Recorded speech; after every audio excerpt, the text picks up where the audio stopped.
நாமத்தினாலே சபையின் சார்பாக என்னுடைய வாழ்த்தில் தெரிவித்துக் கொள்கிறேன். இன்றைக்கு உலகம் முழுவதும் இயேசு கிறிஸ்து உயிர்த்தெழுந்த நாள் என்று கொண்டாடி கொண்டிருக்கிறார்கள். அதனால தான் நிறைய பேர் வந்திருக்கிறீங்கன்னு நினைக்கிறேன். சந்தோஷமாக இருக்கிறது. நமக்கு எல்லா வாரமும் நம்ம என்ன செய்கிறோம்? இயேசு கிறிஸ்துடைய உயிர்த்தெழுதலை கொண்டாடி கொண்டிருக்கிறோம். இல்லை, அவருடைய மரணம், அவருடைய அடக்கம் பண்ணப்படுதல், அவருடைய உயிர்த்தெழுதல். அது மாத்திரமல்ல, அவர் என்ன செய்கிறார்? என்ன செய்ய போகிறார்? வரப்போகிறார். அவருடைய வருகையும் நாம் என்ன செய்கிறோம்?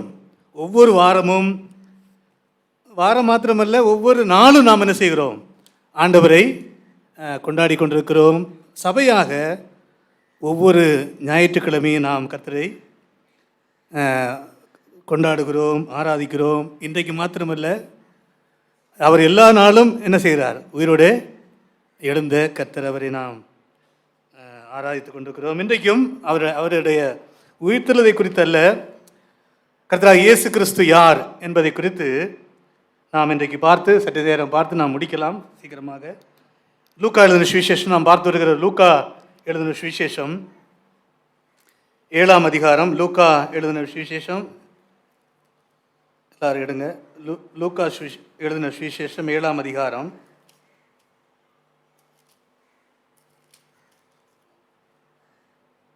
லூக்கா 7ஆம் அதிகாரம் 18 23 வரை. லூக்கா 7ஆம் அதிகாரம் 18 23 வரை. இவையெல்லாம் யோவானுடைய சீசர்கள் அவனுக்கு அறிவித்தார்கள். அப்பொழுது யோவான் தன் சீசரில் 2 பேரை அழைத்து, நீங்கள் இயேசுவினிடத்திற்கு போய், வருகிறவர் நீதானா அல்லது வேறொருவரை காத்திருக்க வேண்டுமா என்று கேளுங்கள் என்று சொல்லி அனுப்பினான். அந்தபடி அவர்கள் அவரிடத்திற்கு வந்து, வருகிறவர் நீதானா அல்லது வேறொருவரை காத்திருக்க வேண்டுமா என்று கேட்கும்படி யோவான் ஸ்நானன் எங்களை உம்மிடத்திற்கு அனுப்பினார் என்றார்கள். அந்த சமயத்திலே நோய்களையும் கொடிய வியாதிகளையும் பொல்லாத வியாதிகளையும் கொண்டிருந்த அநேகரை அவர் குணமாக்கி அநேகம் குருடருக்கு பார்வை அளித்தார். இயேசு அவர்களுக்கு பிரயோஜனமாக, நீங்கள் போய் கண்டவைகளையும் கேட்டவைகளையும் யோவானுக்கு அறிவியுங்கள். குருடர் பார்வையிடுகிறார்கள், சப்பானிகள் நடக்கிறார்கள், குஷ்டரோகிகள் சுத்தமாகிறார்கள், செவிடர் கேட்கிறார்கள், மரித்தோர் எழுந்திருக்கிறார்கள், தரித்திரருக்கு சுவிசேஷம் பிரசிக்கப்படுகிறது. என்னிடத்தில் இடர்கள் அடையாதிருக்கிறவன் எவனோ அவன் பாக்கியவான் என்றார். தேவன்தாமே இந்த வாசித்த பகுதிகளை நம்முடைய இதயத்திற்கு ஆசீர்வதித்து தருவாராக என்ற ஜெபசந்தியோடு அமர்ந்திருப்போம். அவர்கள் இங்கே யோவான் என்று சொன்னால் யோவான் ஸ்நாபகன், இல்லை ஜான் த பேப்டிஸ்ட். யோவான் ஸ்நாபகன் என்ற பேர் எப்படி வந்தது? யோவான் ஸ்நாபகன் இல்லையா, ஜான் த பேப்டிஸ்ட் என்ற பேர் எப்படி வந்தது? யோவான் என்ன கொடுத்தார்? ஞானஸ்நானம். யோவான் ஞானஸ்நானம், யோர்தான் நதியிலே அநேகருக்கு ஞானஸ்நானம் கொடுத்தார். ஞானஸ்நானம் கொடுத்ததினாலே அவருக்கு யோவான் ஸ்நாபகன் என்ற பேர் வந்தது. இவர் இயேசு கிறிஸ்து பிறப்பதற்கும் ஒரு 3-4 மாதங்களுக்கு முன்பாக யார் பிறக்கிறது? இந்த யோவான் ஸ்நாபகன் பிறக்கிறார். இவருடைய தகப்பன் பேர், தாய் பேர் என்ன? சகரியா எலிசபெத். யோவானுடைய தகப்பன் தாயுடைய பேர் சகரியா எலிசபெத். இவர் யாருடைய சொந்தக்காரர்? கர்த்தராகிய இயேசு கிறிஸ்துடைய சொந்தக்காரர். இவர்தான் பைபிளிலே, இல்லை என்றால் பழைய ஏற்பாட்டு கடைசி தீர்க்கதரிசி. இவர்தான் கடைசி தீர்க்கதரிசி. யாரு? இந்த யோவான் ஸ்நாபகன். இவனுடைய பெரிய வேலை என்னவென்றால், மேசியா வரப்போகிறார், ராஜா வரப்போகிறார் என்பதை என்ன செய்ய வேண்டும்? அறிவிக்க வேண்டும் இல்லையா? நம்ம ஸ்டாலின் வராருன்னா அதுக்கு முன்னால் யார் வருவா? ஸ்டாலின் வராருன்னா யார் வருவா? அதுக்கு முன்னால் ஆஃபீஸர்ஸ், ஐஏஎஸ் ஆஃபீஸர்ஸ் எல்லாம் வந்து ரோடு வழியெல்லாம் என்ன செய்வாங்க? ஆயத்தம் பண்ணுவார்கள். ஸோ இவர் இயேசு கிறிஸ்து தான் ராஜா, வருகிறவர், மேசியா, இரட்சகர், மீட்பர், உலகத்தின் பாவத்தை சுமந்து தீர்க்கிறவர் என்று அறிவித்தவர் யாரு? இந்த யோவான் ஸ்நாபகன். அதுக்கு பிறகு இவர் காணாமற் போகிறாரு. எல்லாரும் யாரை பின்பற்றுகிறார்கள்? ஒரு காலத்தில் யாரை பின்பற்றினாங்க? யோவான் ஸ்நாபகனை அநேகர் பின்பற்றுகிறார்கள். இப்போது வருகிறவர் வந்து விட்டார். எல்லா ஜனமும் யார் பக்கமாக போறாங்க? கர்த்தராகிய இயேசு கிறிஸ்து பக்கமாக போறாங்க. திடீர்னு லூக்கா திரும்ப யாரை கொண்டு வராரு? யோவான் ஸ்நாபனை கொண்டு வராரு. யோவான் ஸ்நாபகருக்கு ஒரு சந்தேகம் இல்லையா, அதான் நாம் இங்கே வாஸ்தவம் 19. நீங்கள் இயேசுவினிடத்திற்கு போய் வருகிறவர் நீர்தானா, வருகிறவர் நீர்தானா இல்லையா. வருகிறவர் என்ன கேபிட்டல் லெட்டரில் போட்டிருக்கு, என்ன போட்டிருக்கு? வருகிறவர் நீர்தானா இல்லையா. என்ன லெட்டர்? கேபிட்டல் இல்லையா. தமிழில் தெலுங்கில் இல்லை கம்மிங் ஒன் இல்லையா, ப்ராமிஸ்ட் ஒன், மெசாயா, மேசியா, ரட்சகர், மீட்பர், கர்த்தர், என்ன வேணாலும் சொல்லலாம் இல்லையா. வாக்குத்தத்தம் பண்ணப்பட்டவர், அனுப்பப்பட்டவர், வருகிறவர். அவனுக்கு ஒரு இல்லை என்றால் ஜனங்களை பாவத்திலிருந்தும் பயத்திலிருந்தும் விடுவிக்கிறவர், காப்பாற்றுகிறவர் நீர்தானா. புரியுதா நான் சொல்றது? அவனுக்கு ஒரு சின்ன சந்தேகம் வருகிறது. அவனுக்கு சந்தேகம் வரக்கூடாது இல்லையா. ஆனால் இவன் இயேசு கிறிஸ்துவ குடும்பத்தில் பிறந்தவன், இயேசு கிறிஸ்துவை பார்த்து வளர்றான், இயேசு கிறிஸ்துவில் எந்த பாவமும் இல்லை. குழந்தைகள் கூட என்ன செய்யும்? சண்டை போடும். ஆனால் இயேசு கிறிஸ்து என்ன செய்யலை? சண்டை போடலை. வாலிப வயதில் பார்க்குறாரு. எந்த வாலிபர்களெல்லாம் பாவம் நிறைய இருக்கும் இல்லையா. ஆனால் இயேசு கிறிஸ்துவில் என்ன இல்லை? எந்த பாவமும் இல்லாமல் வளர்கிறார். 30 வயசு வரை வளர்கிறார். இன்னும் இவர் தான் சொல்கிறாரு, இதோ உலகத்தின் பாவத்தை சுமந்து இருக்கிற தேவ ஆட்டுக்குட்டி வருகிறவர் இவர்தான் என்று அவரே ஒத்துக்கொள்ளுகிறார். இயேசு கிறிஸ்துக்கு ஞானஸ்நானம் கொடுக்கும்போது ஒரு சத்தம் வருகிறது, இவர் என்னுடைய நேசகுமாரன், இவரில் பிரியமாயிருக்கிறேன், இவருக்கு என்ன செய்யுங்கள்? செவி கொடுங்கள் என்று ஒரு சத்தம் வருகிறது. அதை அவன் கேட்கிறான். பரிசுத்த ஆவியானவர் என்ன செய்கிறார்? அவர் மேலே அமர்கிறார். இதெல்லாம் பார்த்தும் இவனுக்கு என்ன வருகிறது? ஒரு சின்ன சந்தேகம். வருகிறவர் மேசியா நீர்தானா? இஸ்ரவேலுக்கு ஆறுதலும், இஸ்ரவேலுக்கு சமாதானமும், இஸ்ரவேலுக்கு ரட்சிப்பை கொடுக்கிறவர் நீர்தானா? உலக நாடுகளுக்கெல்லாம் ரட்சகர் நீர்தானா? உலக நாடுகளுடைய சந்தோஷம் நீர்தானா? உலக நாடுகளுடைய நம்பிக்கை நீர்தானா? உலக நாடுகளுடைய ஆசீர்வாதம் நீர்தானா என்கிற ஒரு சின்ன சந்தேகம் வந்தது. ஏன் சந்தேகம் வந்தது? சந்தேகம் வர காரணம், இயேசு கிறிஸ்து சிங்காசனத்தை என்ன செய்யவில்லை, இன்னும் சிங்காசனத்தில் உட்காரவில்லை. இயேசு கிறிஸ்து ரோமர்களை இன்னும் என்ன செய்யவில்லை? ஆட்சியிலிருந்து தூக்கி எறியவில்லை. மத தலைவர்கள் யாரை ஏற்றுக்கொள்ளவில்லை? கர்த்தராகிய இயேசு கிறிஸ்துவை ஏற்றுக்கொள்ளவில்லை. இயேசு கிறிஸ்து இன்னும் தான் தேவன் என்பதை நிரூபிக்கவில்லை. இவன் ஜெயிலில் இருக்கிறான். இவனையும் ஆண்டவர் என்ன செய்யல? காப்பாற்ற வரல. அதனால இவனுக்கு ஒரு சின்ன சந்தேகம் வந்தது. சந்தேகம் ஆட்களை அனுப்புகிறான். இவனுடைய சீசர்களை 2 பேர் அனுப்புகிறான்.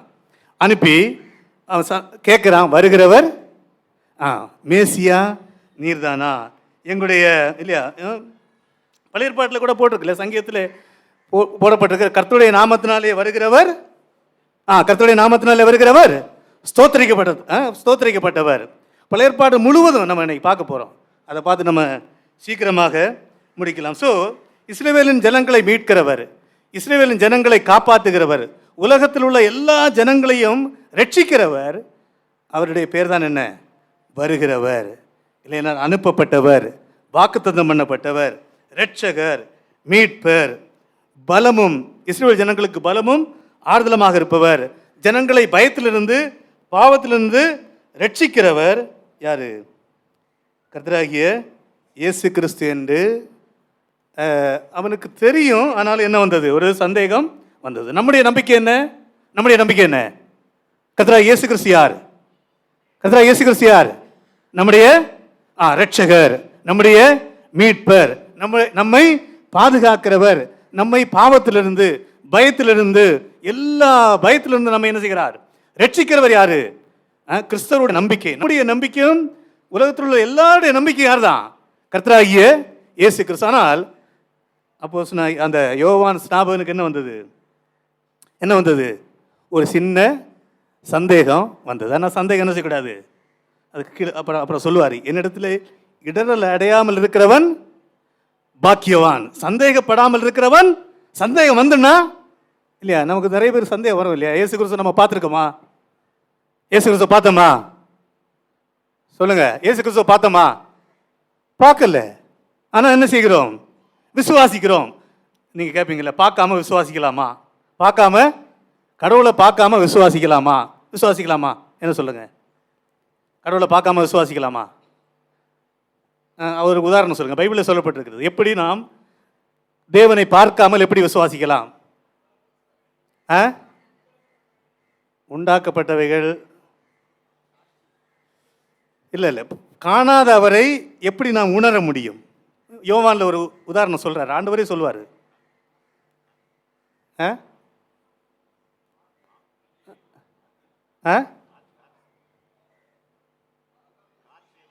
காற்று காற்று காற்றை யாராவது பார்த்துருக்கீங்களா?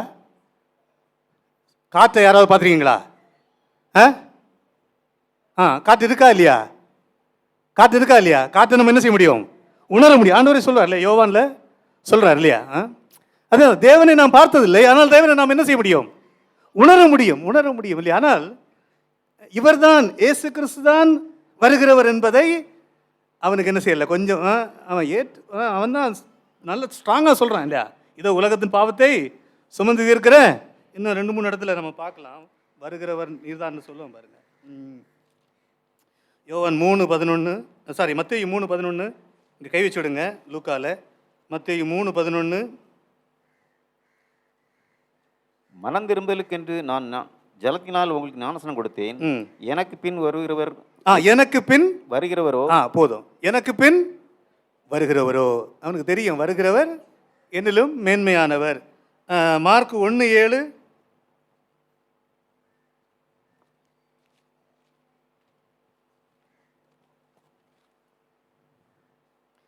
அவன் என்னிலும் வல்லவர் ஒருவர் எனக்கு பின் வருகிறார்.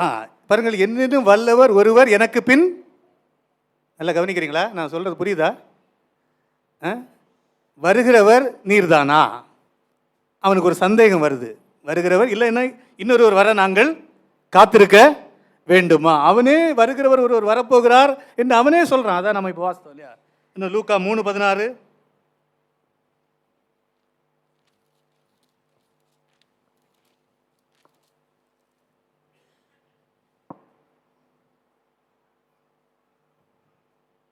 யோவான் எல்லாருக்கும் பிரயோஜனமாக, நான் ஜலத்தினால் உங்களுக்கு ஞானஸ்நானம் கொடுக்கிறேன், என்னிலும் வல்லவர் ஒருவர் வருகிறார். என்னிலும் வல்லவர் ஒருவர் வருகிறார். புரியுதுல்ல? வருகிறவர் யாரு? கர்த்தராகிய இயேசு கிறிஸ்து. ஆனால் இவனுக்கு திடீரென்று என்ன வந்தது? ஆச்சரியமா இருக்கு இல்லையா? அவனுக்கு ஒரு சந்தேகம் வந்திருக்க கூடாது இல்லையா? நமக்கும் சந்தேகம் வர, அவனுக்கு சந்தேகம் வர காரணம், இயேசு கிறிஸ்து இன்னும் என்ன செய்யவில்லை? சிலுவையிலே மரிக்கவில்லை, அடக்கமான உயிரோடு எழும்பவில்லை, புதிய ஏற்பாடு இன்னும் எழுதப்படவில்லை. நமக்கு நிறைய எவிடன்ஸ் இருக்கிறது. நமக்கு நிறைய எவிடன்ஸ்னா தமிழில் என்ன? ஆதாரங்கள். நமக்கு நிறைய ஆதாரங்கள் இருக்கிறது.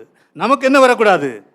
சந்தேகமே வரக்கூடாது. ஆனால் யோவான் ஸ்நாபனுக்கும் வரக்கூடாது. ஆனால் என்ன செய்தது? வந்தது நல்லது. அவன் கிளாரிஃபை பண்ணுறான் இல்லையா? இது ஒரு நல்ல கேள்வி. இதற்கு கண்டிப்பாக என்ன கொடுத்து ஆக வேண்டும்? பதில். இதற்கு கண்டிப்பாக நாம் பதில் கொடுத்துதான் ஆக வேண்டும். இது ஒரு நல்ல கேள்வி. ஸோ வருகிறவர் நீர்தானா? இல்லை என்றால் கர்த்தர் நீர்தானா? தேவன் நீர்தானா? மேசியா இரட்சகர் நீர்தானா என்பதை அவன் கேட்கிறான். ஸோ கர்த்தர் என்றால் அர்த்தம் என்ன இல்லையா? கர்த்தர் என்றால், வருகிறவர் என்றால் அர்த்தம் என்ன இல்லையா? சொல்லுங்களேன், வருகிறவர் என்றால் அர்த்தம் என்ன சொல்ல முடியுமா? ஒரு சில காரியங்களை சொல்கிறேன் இல்லையா? அவர்தான், அவருடைய ஞானம்தான் எல்லா ஞானத்தை விட மேலான ஞானம் என்று நம்புவது. புரியுதுல? ஒன்று. ரெண்டாவது, அவரை குறித்து சொல்லப்பட்டதெல்லாம், பைபிளில் அவரை குறித்து சொல்லப்பட்டதெல்லாம் உண்மை என்று நம்புவதுதான் அவர் வருகிறவர் என்பதனுடைய அர்த்தம். மூன்றாவது, மற்ற எல்லா சிந்தனைகளை விட அவருடைய சிந்தனை தான் மேலான என்பது நாம் நம்ப வேண்டும். அது மாத்திரமல்ல, அவருடைய வசனத்தை நாம் கேட்கவும் கீழ்ப்படியவும் வாஞ்சியாக இருக்க வேண்டும். புரியுதுல்ல? வருகிறவர் கர்த்தர் என்பவருடைய அர்த்தம், அவருடைய வசனத்தை கேட்டு கீழ்ப்படிய நாம் எப்படி இருக்க வேண்டும்? வாஞ்சியோடு இருக்க வேண்டும். இன்னும் கர்த்தர் என்பதுடைய அர்த்தம் என்னவென்றால், நம்முடைய ஜீவனையும் அவருக்காக கொடுக்க என்ன செய்ய வேண்டும்? கொடுக்க வேண்டுமானால் நம்முடைய ஜீவனையே அவருக்காக நாம் என்ன செய்ய வேண்டும்? கொடுக்க. நம்ம அதை யோசிப்போம் இல்லையா? ஜீவனை கொடுக்கிறதா? நமக்காக அவர் ஜீவனை கொடுத்தார், அவருக்காக நாம் என்ன செய்ய வேண்டும்? ஜீவனை கொடுக்கவும் ஆயத்தமாக இருக்க வேண்டும். நான் சொன்னது போல இல்லையா, கர்த்தர் என்பது அர்த்தம் அவரை நாம் பார்க்காமலே நாம் என்ன செய்கிறோம்? அவரை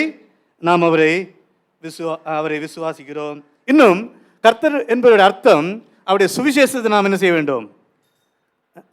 தைரியமாக நாம் அறிவிக்க வேண்டும். இன்னும் நிறைய காரியங்கள் இல்லையா?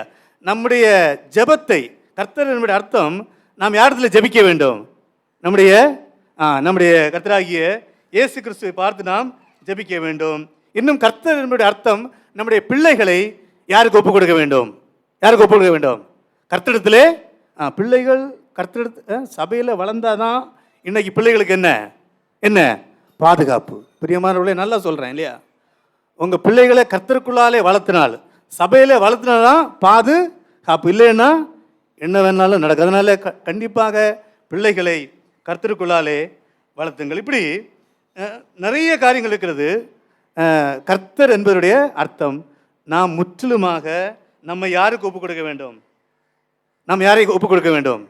கர்த்தராகிய இயேசு கிறிஸ்து. இப்படி இதில் கர்த்தர் என்பது அர்த்தம் சபைக்கு போவதல்ல. கர்த்தர் என்பது அர்த்தம் ஞானஸ்நானம் எடுப்பதில்லை. கர்த்தர் என்பது அர்த்தம் என்னுடைய வாழ்க்கையை முற்றிலுமாக நான் யாருக்கு ஒப்புக் கொடுக்க வேண்டும்? கர்த்தராகிய இயேசு கிறிஸ்து. அவர்தான் என்னுடைய எல்லாம். He is my all in all. He is my everything. அவர்தான் என்னுடைய எல்லாம் என்று நாம் நம்பி அதில் உறுதியாக இருக்க வேண்டும். நமக்கு என்ன வரக்கூடாது? சந்தேகம் என்ன செய்யக்கூடாது? இயேசு கிறிஸ்துவை குறித்து ஒரு சந்தேகம், இவர் தான் கடவுளா இல்லையா என்ற ஒரு சந்தேகம் வரவே கூடாது. இங்கே அப்படிப்பட்ட ஒரு நல்ல பக்தி, ஒரு அன்பு, கீழ்ப்படிதல், நம்பிக்கை, விசுவாசம் யார் மேலே வைக்க வேண்டும்? கர்த்தராகிய இயேசு கிறிஸ்து மேலே வைக்க வேண்டும். ஆனால் நம்முடைய கிரேட்டஸ்ட் தீர்க்கதரிசி இல்லையா, மிகப்பெரிய ஒரு கடைசி தீர்க்கதரிசி யோவானுக்கு என்ன வந்தது? சந்தேகம். வருகிறவர் நீர்தானா, இல்லை என்றால் இன்னொருவர் வர காத்திருக்க வேண்டும். பழைய ஏற்பாட்டு தீர்க்க தரிசனங்கள் எல்லாமே வருகிறவர் இயேசு கிறிஸ்து என்று என்ன செய்யப்பட்டிருக்கிறது? இயேசு கிறிஸ்துவே சொல்றார் இல்லையா? ஆபிரகாம் என்னை காண ஆஞ்சையா இருந்து என்னை கண்டு என்ன செய்தான்? கலிகூர்ந்தான் இல்லையா? என்னுடைய வருகை ஆபிரகாம் அதை வர வேண்டும் என்று பார்த்து அவன் கண்டு களி கூர்ந்தான் என்று சொல்லுகிறார் இல்லையா? மோசே இல்லையா, இயேசு கிறிஸ்து சொல்றார் இல்லையா, மோசே என்னை குறித்து என்ன செய்கிறாரு? என்னை குறித்து எழுதி வைத்திருக்கிறார் என்று சொல்றார். தாவீது என்னை ஆண்டவரே என்று சொல்லுகிறார் என்று சொல்லி அவர் சொல்லுவதை நாம் பார்க்கலாம். ஸோ ஒரு சந்தேகம் வருகிறது இல்லையா? இஸ்ரவேல் ஜனங்களும் அந்த இயேசு கிறிஸ்து மரித்து அடக்கம் பண்ணப்பட்டு உயிரோடு எழுந்த பிறகு எம்மாவுக்கு போகிறாரு. 2 பேர் சீசர்கள் போகிறாங்க. அவங்க நினச்சாங்க அவ்வளவுதான், நம்ம கனவெல்லாம் நம்முடைய கனவெல்லாம் தோற்று போனது, இயேசு கிறிஸ்து மேசியா இல்லை, இயேசு கிறிஸ்து வருகிறவர் அல்ல என்று துக்கத்தோடு அவர் செத்து போயிட்டாரு, அவரை கொலை செய்தார் என்று அவர்கள் துக்கத்தோடு போகும்போது ஆண்டவர் சொல்றார் பாருங்க. லூக்கா 24ஆம் அதிகாரம், லூக்கா 24ஆம் அதிகாரம்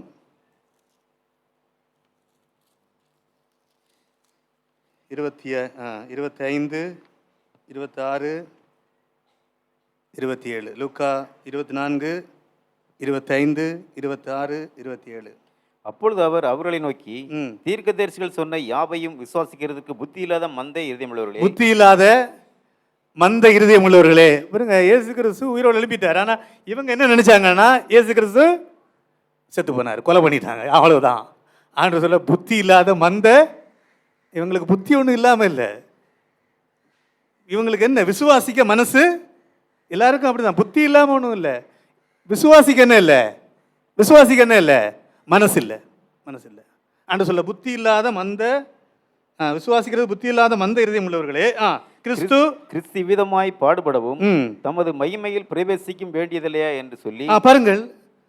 இயேசு கிறிஸ்து ஸ்ட்ரைட்டா மகிமையில தான் வருவாரு.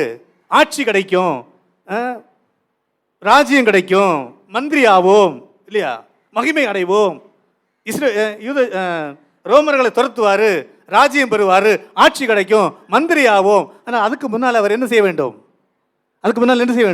பாடுபட இல்லையா? திரும்ப படிங்க அந்த கிறிஸ்து இவ்விதமாய் பாடுபடவும் கிறிஸ்து இவ்விதமாய் பாடுபடவும் தமது மகிமையில் பிரவேசிக்க அவர் வருகிறவர் தான், அவர் ராஜா தான், அவர் இரட்சகர் தான், அவர் மேசியா தான். ஆனால் அதுக்கு முன்பாக அவர் என்ன செய்ய வேண்டும்?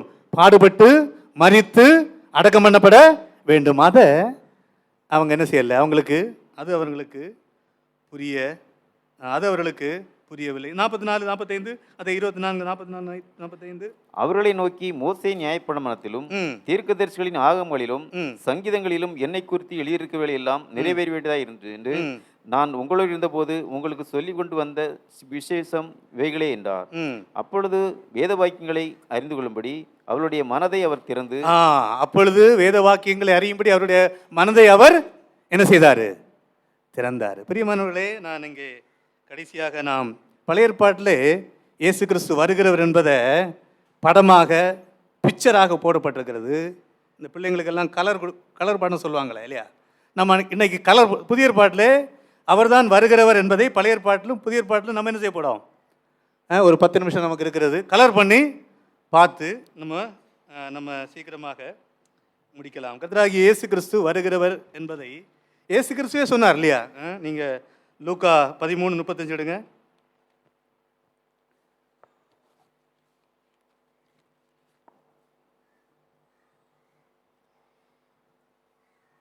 இதோ உங்கள் வீடு உங்களுக்கு பாழாக்கி விடப்படும், கர்த்தருடைய நாமத்தினாலே வருகிறவர் ஸ்தோத்திரிக்கப்பட்டவர்.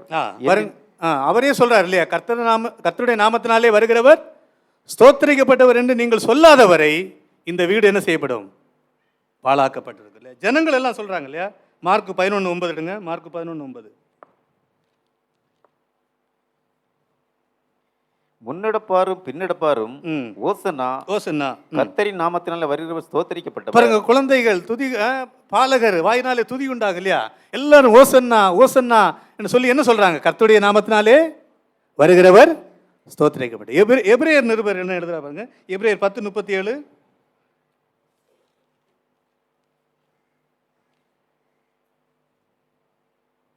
வருகிறவர் இன்னும் கொஞ்ச காலத்தில் வருவார். வருகிறவர் இன்னும் கொஞ்ச காலத்தில் வருவார்.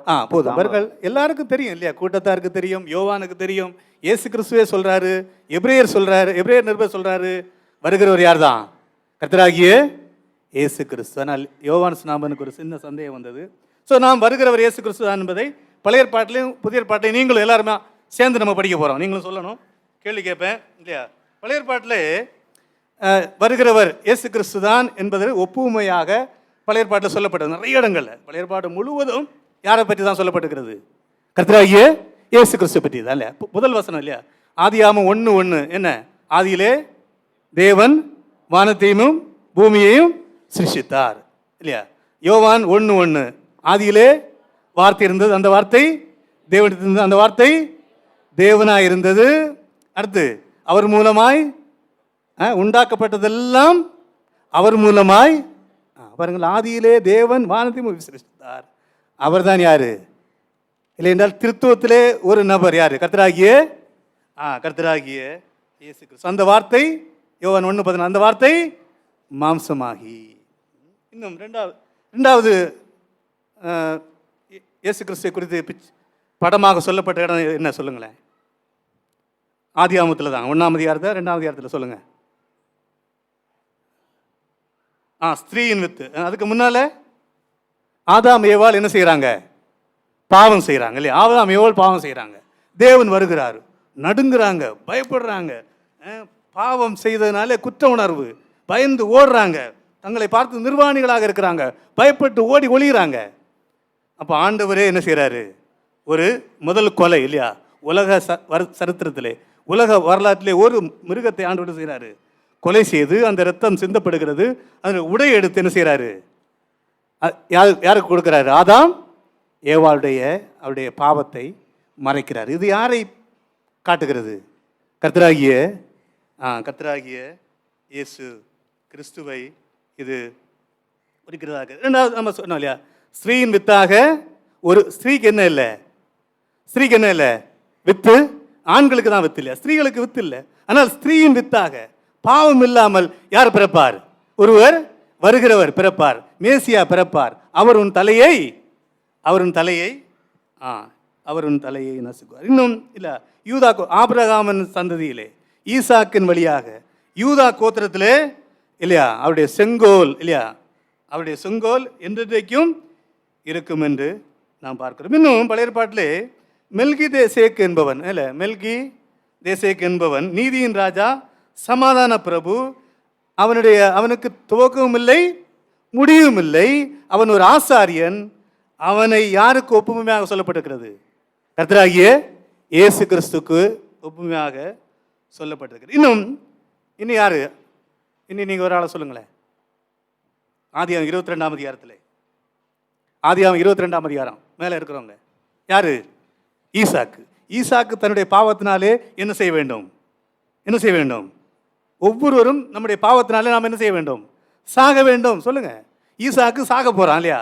கட்டையை வைத்து பலிபீடம் கட்டி, கட்டையை வைத்து அடுக்கி கட்டி அவனை வெட்ட என்ன செய்கிறாரு?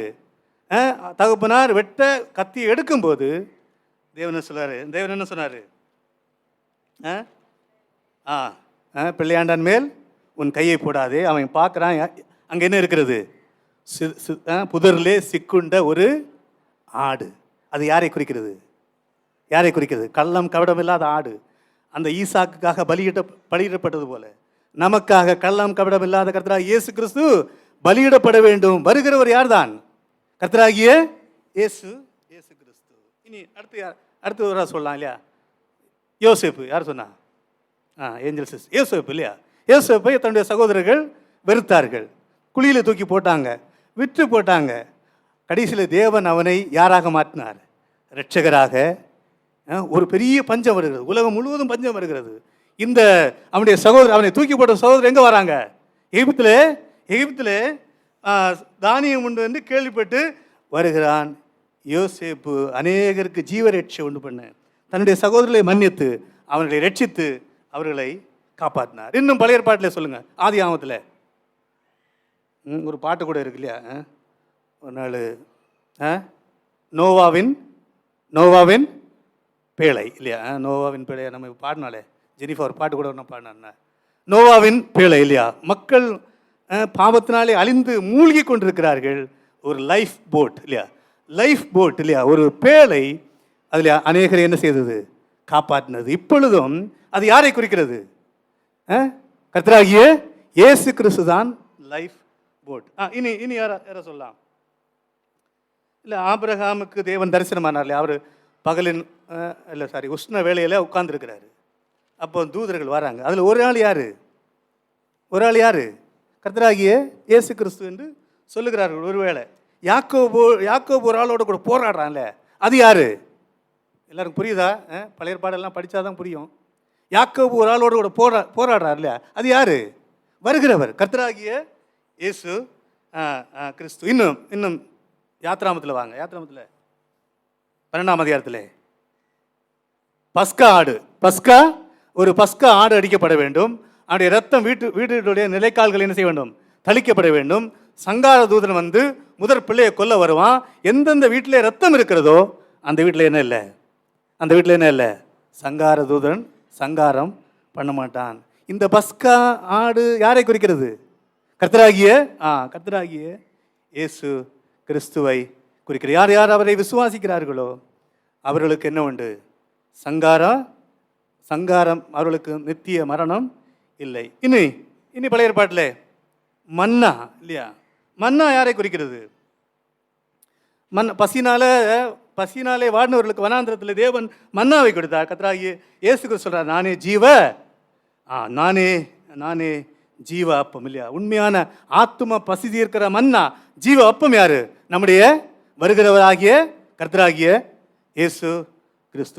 நிறைய இருக்கு, இன்னும் சீக்கிரம் படிக்கலாம். கண்மலையிலே தண்ணீர் இல்லையா? ஜனங்கள் தண்ணீர்னாலே தாகத்தினாலே ரொம்ப கஷ்டப்படுறாங்க. மோசே சொல்லுவாங்க, கண்மலை என்ன செய்? அடி, அதுலேருந்து என்ன வரும்? தண்ணீர் வரும். நம்ம இப்போ கூட கேட்டோம் இல்லையா? தாகம் தீர்க்கப்பட்டது. போன வாரம் கூட அழகா ஒரு பாட்டு அவர் எடுத்தார் இல்லையா? தாகம் தீர்க்கும் கண்மலை யாரு? நம்முடைய கர்த்தராகிய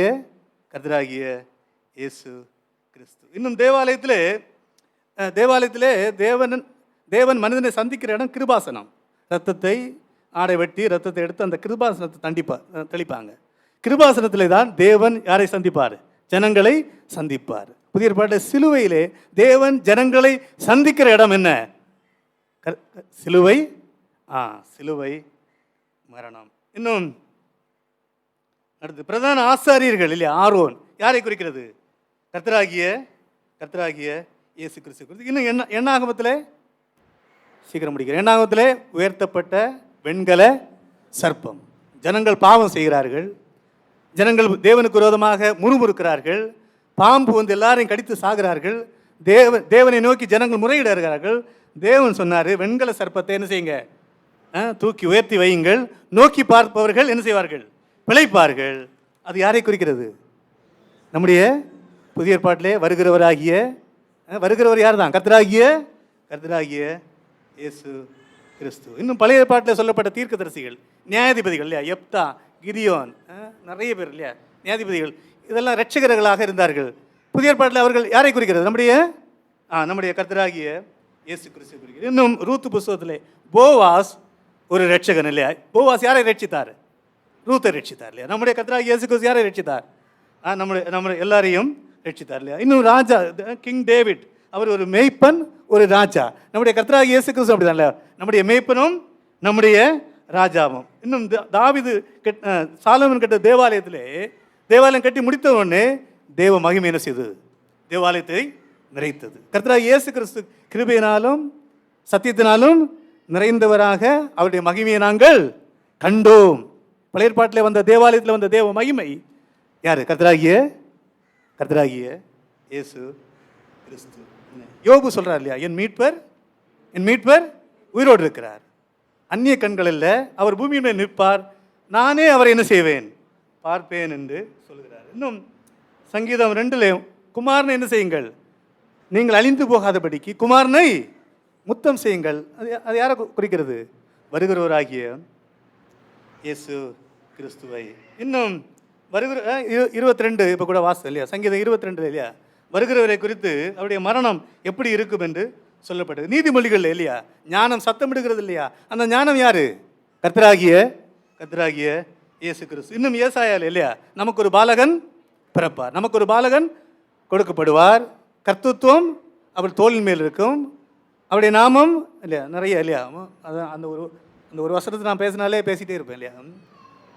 அதில் அவ்வளவு இருக்கிறது. வல்லமை உள்ளவர், நித்திய பிதா, சமாதான பிரபு, சம்திங் அப்படி போயிட்டே இருக்கிறது. இன்னும் வல்லமுள்ள ராஜாவாக அவர் ஆட்சி செய்யப்படுவதற்கு முன்பாக அவர் என்ன செய்யப்பட வேண்டும்? அடிக்கப்பட அவர் தன்னை தாழ்த்த வேண்டும். இன்னும் மீகா சொல்லுகிறா இல்லையா, அந்த வருகிறவர் எங்கே பிறப்பார்? பெத்லெகேமிலே.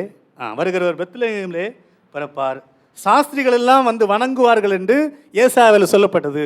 அதே மாதிரி சாஸ்திரிகள் என்ன செய்தார்கள்? வந்து வணங்கினார்கள். அவர் வரும்போது குழந்தைகள் கொலை செய்யப்படுவார்கள் என்று ஏசாயாவில் சொல்லப்பட்டது. அதே போல ஏரோது 2 வயதுக்கு கீழே உள்ள குழந்தைகளை எல்லாம் என்ன செய்கிறான்? கொலை செய்கிறான். ஓசியாவில் வாசிக்கிறோம், அவர் வரும்போது அவர் அங்கிருந்து ஓடி எகிப்துக்கு எடுத்து செல்லப்படுவார், என் குமாரனை எகிப்திலிருந்து அழைத்து கொண்டு வருவேன் என்று சொல்லப்படுவது போல அவர் எகிப்துக்கு என்ன செய்யப்படுவார்? அவரை கொண்டு போவார்கள். தேவனுடைய வீட்டை குறித்த வைராக்கியம் என்னை பக்தி வைராக்கியம் என்னை பட்சித்தது என்று சொல்லப்பட்டிருக்கிறது பழைய ஏற்பாட்டிலே. புதிய ஏற்பாட்டிலே இயேசு கிறிஸ்து தேவாலயத்தில் வந்து சாட்டை வாரி எடுத்து கொள்ளைக்காரர்களை விற்கிறவர்களையும் கண்டு என்ன செய்கிறாரு? சொல்ல, என்னுடைய பக்தி வைராக்கியம் என்னை பட்சித்தது என்பதை நாம் அங்கே பார்க்கிறோம். இன்னும் வருகிறவர் வரும்போது தரித்திரத்துக்கு சுவிசேஷம் அறிவிக்கப்படும், குருடருக்கு இல்லையா, ஏசாயா 61 அதை லூக்காவிலே நாம் பார்க்கிறோம். இன்னும் சகரியால வாசிக்கிறோம், வருகிறவர் வரும்போது கழுதை குட்டியின் மேல் என்ன செய்வார்? பவனி வருவார் என்று சொல்லப்பட்டிருக்கிறது. அது அப்படியே நிறைவேறினது. குழந்தைகள் வாயிலாக துதி பிறக்கும் என்று சொல்லப்பட்டிருக்கிறது. அது அப்படியே நிறைவேறினது. ஜோயல் சொல்லுகிறாரு, அவர் வரும்போது மாம்சமான யாவர் மேலும் ஆவியை ஊற்றுவேன் என்று சொல்லப்பட்டது. அது அப்படியே நிறைவேறினது. ஸோ யூதர்களுக்கும் யோவான் ஸ்நாபகனுக்கும் ஒரு சின்ன சந்தேகம் இல்லையா, ஆட்சி கிடைக்கல, மகிமை கிடைக்கல, சிங்காசனம் கிடைக்கல, பாடுபட்டால்தான் சிங்காசனம் கிடைக்கும் என்பதை அவங்க என்ன செய்துட்டாங்க? மறந்துட்டாங்க. இன்னும் நிறைய இருக்கிறதெல்லாம் சொன்னால் நீங்கள் இந்த ஆட்சியிலேருந்து தூக்குவீங்க. ஆனாலும் இது போதும், உங்களுக்கு புரிஞ்சிருக்குன்னு நினைக்கிறேன். வருகிறவர் யார்? வருகிறார் நம்முடைய கர்த்தராகிய இயேசு கிறிஸ்து. 23 கூட படித்து நம்ம முடிக்கலாம். 7:23